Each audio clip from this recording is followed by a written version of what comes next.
లేదు అని చెప్పి సమాధానం చెప్పడానికి ఉదాహరణగా రెండు చెప్పడం జరిగింది అధ్యక్ష. ఇది మాట్లాడాం. నెక్స్ట్ ఇంకోటి అధ్యక్ష, ఇప్పుడు ముచ్చుమరి కేసు గురించి అదేవిధంగా మళ్ళా ఏదో కొరికేరు చంపారు అని చెప్పి నగరి కాన్షియన్స్. నేనేమంటానంటే అధ్యక్ష, 3.5 సంవత్సరాల ఆడబిడ్డ చనిపోవడమే దౌర్భాగ్యం. దాంట్లోని ఎవరైనా రేప్ చేసి చచ్చిపోవడం అన్నది ఇంకొంచెం ఆ తల్లిదండ్రులకి కడుపు కోత. అటువంటి సందర్భాల్లో కూడా దాన్ని కూడా రాజకీయం చేయడానికి, దానికి చిరువులు పలవులు అల్లి దాని గురించి మాట్లాడే పరిస్థితి వచ్చినప్పుడు నిజంగా ఒక ఆడపిల్లలుగా మనం ఆలోచించాలి, తల్లిదండ్రులుగా మనం కూడా కాసేపు ఆలోచించి మాట్లాడాలన్న సంగతి అయితే నేను తెలియజేసుకున్నాను అధ్యక్ష. ఎందుకంటే అధ్యక్ష, ఇక్కడ ముచ్చుమరి కేసు అవనేయండి, అత్తాకోడలు రేప్ విషయం అవనేయండి, అదేవిధంగా పొంగునూరులో జరిగిన విషయం అవనేయండి, ఏదైనా జరిగిన తర్వాత అసలు ప్రాథమిక విచారణ జరిగిన తర్వాత పోలీస్ డిపార్ట్మెంట్ దగ్గర నుంచో లేకపోతే వాళ్ళ తల్లిదండ్రుల నుంచో ఒక నోట్ వచ్చిన తర్వాత దాని గురించి మాట్లాడండి, పోరాటం చేయండి. దానికి మేమేం చేయాలో మేము చెప్తాం అధ్యక్ష. అంతేగాని రేపే జరగకుండా అమ్మాయిని గ్యాంగ్ రేప్ చేశారు, తర్వాత చంపేశారు, ఇలాంటి పదాల వల్ల తల్లిదండ్రుల తాలూకా మానసిక వేదన ఎంత ఉంటుందో ఒక తల్లిగా నేను కూడా అనుభవించి చెప్పే పరిస్థితి అందరం కూడా దాని గురించి మనం అనుభవించి మాట్లాడుకోవాలి అధ్యక్ష. అదేవిధంగా అధ్యక్ష, మేము మరీ చెప్తున్నాం, ఇప్పటి వరకు జరిగిన క్రైమ్స్ అన్నింటిలోని కూడా మ్యాక్సిమం అందరినీ కూడా 24 గంటల నుంచి 48 గంటల్లో మొత్తం అందరినీ కూడా అరెస్ట్ చేయడం జరిగింది. వాళ్ళందరినీ కూడా రిమాండ్ పెట్టడం జరిగింది. దయచేసి వినండి సార్ ప్లీజ్, ఇది చాలా సెన్సిటివ్ విషయం. మీరైనా నేనైనా ఎవరైనా మహిళల భద్రత విషయంలో రెడీగా ఉండాల్సిందే, పరంగా ఉండాల్సిందే. దయచేసి ఇప్పుడు మేము చెప్తున్న విషయాల్లో మీకు ఏమైనా అబద్ధం అనిపిస్తే కనుక నేను మళ్ళా ఎంతమంది మాట్లాడినా సమాధానం చెప్పడానికి నేను రెడీగా ఉన్నా. దయచేసి ఒకసారి ముచ్చుమరి విషయంలో ఎవరైతే చంపేశారో నిజంగా అమ్మాయి బాడీ ఐడెంటిఫికేషన్ అవ్వలేదు. ఐడెంటిఫై ఎందుకు అవ్వలేదు అన్న సంగతి కొన్ని బయటికి మనం చెప్పలేము కాబట్టి ఆ విషయంలో చెప్పలేకపోతున్నాను అధ్యక్ష. సభ ముందు కొన్ని ఉంచలేము. రిటర్న్గా రాసిమ్మన్నా కూడా రిటర్న్గా రాసి ఇవ్వడానికి మేము రెడీగా ఉన్నాం అధ్యక్ష. అదేవిధంగా మిగతా అన్ని విషయాల్లోని కూడా మేము పట్టుకున్నాం అధ్యక్ష. నేను నిజంగా విమర్శించాలి, ఇక్కడే కూర్చొని విమర్శించాలి అనుకుంటే 2019 నుంచి 24 వరకు సీఎం గారి ఇంటి దగ్గరలో గ్యాంగ్ రేప్ జరిగితే ఈ రోజు వరకు వెంకటరెడ్డి అనే వ్యక్తిని పట్టుకున్నారా? అదేవిధంగా విజయవాడ నడిబొడ్డులో ఒక దళిత వికలాంగురాల్ని హాస్పిటల్లో రూమ్ లో పెట్టి 3 రోజులు సామూహిక అత్యాచారం జరిగితే అదే విషయం చంద్రబాబు నాయుడు గారు చంద్రబాబు నాయుడు గారి మీద కేసు పెట్టిన సంగతి మర్చిపోయారా అధ్యక్ష? చెప్పాలి అధ్యక్ష, దయచేసి నాకు అవకాశం ఇవ్వండి. ఇలాంటి సంగతులు మేము చెప్పాలంటే కొన్ని కొల్లు చెప్తాం, ఇలాంటి సంఘటనలు. అది కాదు ఈ రోజు జరగాల్సిన సంగతి గురించి.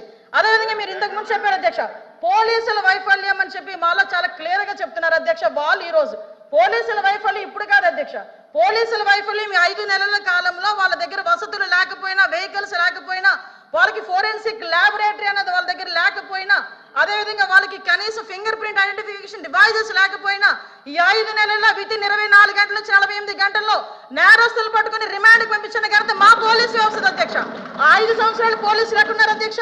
తెలుగుదేశం పార్టీ ఇళ్ల దగ్గర పరదాలు కట్టడానికి, చెట్టు నరకడానికి, ఇంట్లో రోడ్డు మీదకి వచ్చేసరికి కాపులాలు కాయడానికి తప్పించి ఏ రోజైనా కనీసం ఒక ఆడపిల్లని రక్షించే విషయంలో అధ్యక్ష చెప్పాలి అధ్యక్ష. దయచేసి ఇంకొన్ని విషయం అధ్యక్ష, దిశ చట్టము, దిశ యాప్ గురించి మాట్లాడుతున్నారు. గౌరవ సభ్యులు కూడా పోలీస్ డిపార్ట్మెంట్ నుంచి వచ్చారన్నారు, సంతోషం అధ్యక్ష. అధ్యక్ష, పోలీస్ డిపార్ట్మెంట్ లో వచ్చిన మా సభ్యులకి కానీ మీ చైర్కి కానీ అడుగుతున్నాను అధ్యక్ష, అసలు దిశ చట్టం అనేది ఉందా? దిశ చట్టం చట్టబద్ధత జరిగిందా? దిశ చట్టం చట్టబద్ధత లేకుండా దిశ పోలీస్ స్టేషన్ ఏర్పాటు చేసుకుని రాజమండ్రిలో దిశ పోలీస్ స్టేషన్ ఇదే సభ్యులందరూ కలిపి అప్పుడున్న మాజీ సీఎం గారు జగన్మోహన్ రెడ్డితో కలిపి రిబ్బన్ కట్ చేయించారు అధ్యక్ష. ఇక్కడ ఎంత దౌర్భాగ్యమైన పరిస్థితి అంటే అధ్యక్ష, అదే రోజు సాయంత్రం ఒక సామూహిక అత్యాచారం 3 రోజుల పాటు ఒక మైనర్ బాలికని, దళిత బాలికని అత్యాచారం చేసి అదే దిశ పోలీస్ స్టేషన్ ముందు వదిలేసి వెళ్ళారు అధ్యక్ష. పోలీసులకి ఛాలెంజ్ చేశాడు అధ్యక్ష ఒక రేపులు చేసే వ్యక్తి. ఆ రోజు ఏం జరిగింది అధ్యక్ష? కానీ తర్వాత దిశ చట్టం పక్కన పెట్టి దిశ యాప్ అని చెప్పి తీసుకొచ్చారు అధ్యక్ష. దిశ యాప్ అనేది ఇంతకు ముందు తెలుగుదేశం పార్టీ గవర్నమెంట్ లో 4th లైన్ అని చెప్పి ఒక యాప్ ఉండేది అధ్యక్ష. దాన్ని కన్వర్ట్ చేసి దిశ యాప్ అని పెట్టారు. నిజంగానే దిశ యాప్ ద్వారా నిజంగానే నేరాలు తగ్గించేసాము, లేకపోతే నేరాలకు సంబంధించి మేము చాలా మందిని పట్టేసుకున్నామంటే రికార్డ్స్ ఎందుకు నేరాలు పెరిగిపోయినాయని చెప్తుంది అధ్యక్ష. దిశ యాప్ కాదు అధ్యక్ష, ఈ రోజు దిశ పోలీస్ స్టేషన్ అన్నారు. ఆ రోజు మహిళా పోలీస్ స్టేషన్ బోర్డులు తీసి దిశ పోలీస్ స్టేషన్ అని పెట్టడం నిజం కాదా అధ్యక్ష? మీ సభ్యులు చెప్పాలి, పోలీస్ ఆఫీసర్ కదా ఆయన. ఆ రోజు దిశ మహిళా పోలీస్ స్టేషన్ బోర్డులు మార్చి దిశ పోలీస్ స్టేషన్ అని ఏర్పాటు చేసి ఈవెన్ నిర్భయ యాక్ట్ గురించి చెప్పారు. నేను అన్ని విషయాలు మాట్లాడడానికి సిద్ధపడి అక్కడికి వచ్చా. నిర్భయ యాక్ట్ గురించి మాట్లాడారు అధ్యక్ష. దిశ చట్టం అని చెప్పి లేని చట్టాన్ని తీసుకొచ్చిన తర్వాత చాలా మంది దిశ పోలీస్ స్టేషన్కి వెళ్ళి మేము కంప్లైంట్ ఇచ్చామంటే దిశ చట్టం ద్వారా మేము నోట్ చేస్తున్నామన్నారు. నిర్భయ చట్టాన్ని కనీసం పెట్టడానికి కూడా ముందుకు రాలేదు అధ్యక్ష. నిర్భయ చట్టం ఉండి కూడా దిశ చట్టం లేని చట్టాన్ని బయటకు తీసుకొచ్చి అక్కడున్న వాళ్ళని ఎవరైతే వాళ్ళు ఇబ్బందులు పడి వచ్చారో, బాధితులు వచ్చారో వాళ్ళని కూడా ఇబ్బందులు పెట్టే పరిస్థితి వచ్చింది అధ్యక్ష. అదేవిధంగా అధ్యక్ష చాలా ఇష్యూస్ ఉన్నాయి అధ్యక్ష, మీరు చెప్తున్నారు. ఇందాకే అమ్మ నేను లాస్ట్ లో మాట్లాడతా. ఈ రోజు అదేవిధంగా అధ్యక్ష గౌరవ సభ్యులు పోలీస్ డిపార్ట్మెంట్ నుంచి వచ్చారు.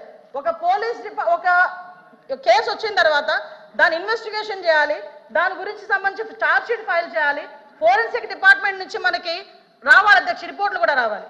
అమరావతిలో ఫోరెన్సిక్ డిపార్ట్మెంట్ సంబంధించి ఒక ల్యాబొరేటరీ కట్టడానికి సెంట్రల్ గవర్నమెంట్ దగ్గర 200 కోట్ల రూపాయలు శాంక్షన్ చేస్తే కేవలం అమరావతిలో ఉన్నది ఆ ఒక్క ల్యాబొరేటరీ అనే ఉద్దేశంతో ఈ రోజుకి కన్స్ట్రక్షన్ మధ్యలో ఆపేసి 5 సంవత్సరాల ఫోరెన్సిక్ ల్యాబొరేటరీని కూడా ఒక్క స్టెప్ ముందుకేయకుండా చేసిన మీరు ఈ రోజు ఫోరెన్సిక్ ల్యాబొరేటరీ గురించి మాట్లాడుతుంటే బాధ అనిపిస్తుంది అధ్యక్ష. 5 సంవత్సరాలు వేస్ట్ అయింది.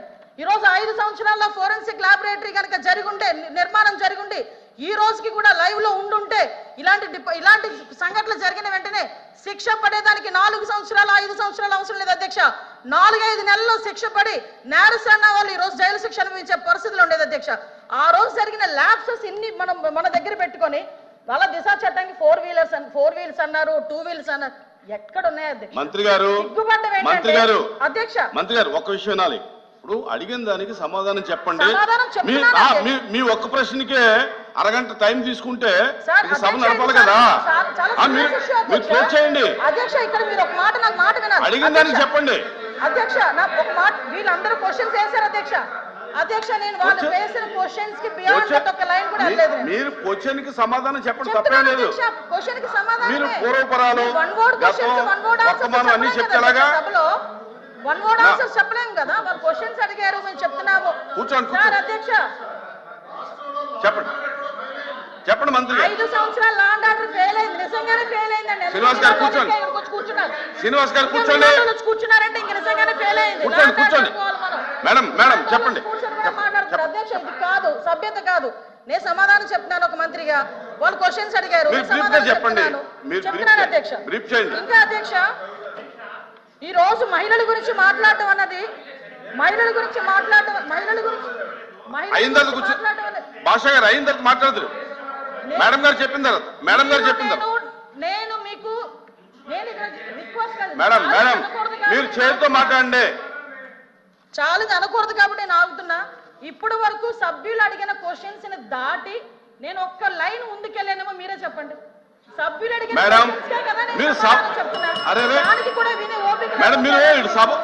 వాస్తవాలు చెప్తుంటే అంత బాధగా ఉందా? వాస్తవాలు చెప్తుంటే ఉందా మీకు? మేడం మీరు చేతితో మాట్లాడండి అధ్యక్ష. ఇంకో 2 నిమిషాలు అధ్యక్ష. మీరు సభతో మాట్లాడేది చేతితో మాట్లాడండి. ఇప్పటి వరకు లాస్ట్ క్రైమ్ అవనియండి, ఇప్పుడు జరుగుతున్న ఏ క్రైమ్ అయినా అధ్యక్ష, మనం జనరల్ గా కనుక నేను కేస్ స్టడీస్ కూడా చూశాను అధ్యక్ష.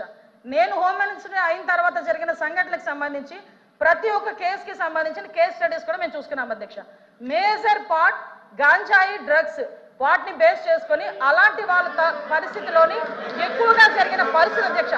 5 సంవత్సరాలు గాంజాయి మీద ఒక్క రివ్యూ చేశాడు అధ్యక్ష మాజీ ముఖ్యమంత్రి జగన్మోహన్ రెడ్డి. గాంజాయి మీద ఒక్క రివ్యూ అధ్యక్ష. ఈ రోజు గాంజాయిని అరికట్టడానికి దమ్మున్న నాయకుడు మా నాయకుడు గంజాయి నార్కోటిక్ టాస్క్ ఫోర్స్ ఈ రోజు తీసుకొచ్చారు అధ్యక్ష. 5 సంవత్సరాల్లో గంజాయి గురించి ఒక్కసారి కూడా మాట్లాడలేదు అధ్యక్ష. నేను విషయం చెప్తున్నాను అధ్యక్ష. దానికి ప్యారలల్ గా ఈ రోజు వరకు జరుగుతున్న సంఘటనలు ఈ రకంగా వచ్చినాయి అధ్యక్ష. దయచేసి అది కూడా ఆలోచించుకోవాలి. ఒకటి లాస్ట్ అండ్ ఫైనల్ గా చెప్తాను అధ్యక్ష, ఈ గవర్నమెంట్ మహిళల భద్రత మీద పెద్ద పీట వేసింది. మహిళల భద్రత గురించి ఈ రోజుకి కూడా మేము స్టాండ్ అయి ఉన్నాం. స్పెషల్ కోర్టులు ఏర్పాటు చేసి ఎవరైతే నిందితులు ఉన్నారో వాళ్ళకి త్వరితగతిన శిక్షలు పడేటట్టుగా ఈ రోజు గవర్నమెంట్ తీసుకుంటుంది. మహిళల విషయంలో ఇంక్లూడింగ్ జగన్మోహన్ రెడ్డి తల్లికి చెల్లికి అన్యాయం జరిగిన ఈ రోజు ఈ గవర్నమెంట్ మేము నుంచుంటామని చెప్పి మీ సభాముఖంగా మీ అందరికీ కూడా తెలియజేసుకుంటాం అధ్యక్ష. దాని మీద మేము స్టాండ్ అయ్యాం. వాళ్ళు చేసిన దానికి అధ్యక్ష నేను చెప్పిన దాంట్లో ఏ తప్పు ఉందని అందరు నుంచున్నారు చెప్పండి అధ్యక్ష. అదేంటి అధ్యక్ష, అందరూ నుంచున్నారు కదా. నేను చెప్పిన దాంట్లో ఏ తప్పు ఉందో అడగమనండి. కాబట్టి అధ్యక్ష మేడం మీ విషయంలో ఫెయిల్ అయింది సార్, మీ విషయంలో ఫెయిల్ అయింది, ఆయన విషయంలో ఫెయిల్ అయింది. పువ్వాడ శ్రీనివాస్ గారి విషయంలో ఫెయిల్ అయిందని మనం మాట్లాడుకోవాలి. లేకపోతే అనంతబాబు ఎందుకు కూర్చుంటాడా? డోర్ డెలివరీలు చేసిన చోటు కూడా ఇక్కడ కూర్చొని మాట్లాడుతున్నారు. డోర్ డెలివరీలు చేసిన చోటు కూడా ఇక్కడ కూర్చొని మాట్లాడుతున్నారు. మంత్రి గారు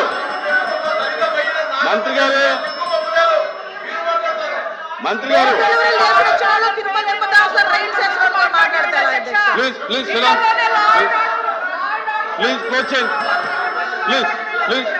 ఎలా మాట్లాడమంటారు అధ్యక్ష? క్లోజ్ చేయండి. కాబట్టి అధ్యక్ష, ఈ రోజుకి కూడా మహిళల భద్రత విషయంలో ఈ గవర్నమెంట్ స్టాండ్ అయి ఉన్నాం. మేజర్ పార్టీ మహిళల రక్షణ విషయంలో పెట్టుకున్నాం. మహిళల జోలికి వచ్చిన మహిళల గురించి సోషల్ మీడియాలో ఇష్టానుసారంగా మాట్లాడిన బూతులు తిట్టినా కూడా ఈ గవర్నమెంట్ ఫార్మ్ గా వ్యవహరించి వాళ్ళకి శిక్షలు విధించేటట్టుగా మేము ఉంటాము. మళ్ళీ ఇంకో విషయం చెప్తాను అధ్యక్ష, దేవతలు పూజింపబడాలని మాట్లాడారు. నేను ఒకటే మాట్లాడుతున్నా, జగన్మోహన్ రెడ్డి తల్లికి చెల్లికి బాబాయ్ కూతురైన ఆ చెల్లికి కూడా అన్యాయం జరిగిన ఈ రోజు మేము నుంచుంటామని మీ అందరికీ కూడా తెలియజేసుకుంటాం అధ్యక్ష. వాళ్ళకి సహాయ సహకారం అందిస్తాం, వాళ్ళకి కూడా న్యాయం జరిగేటట్టుగా చేస్తాం.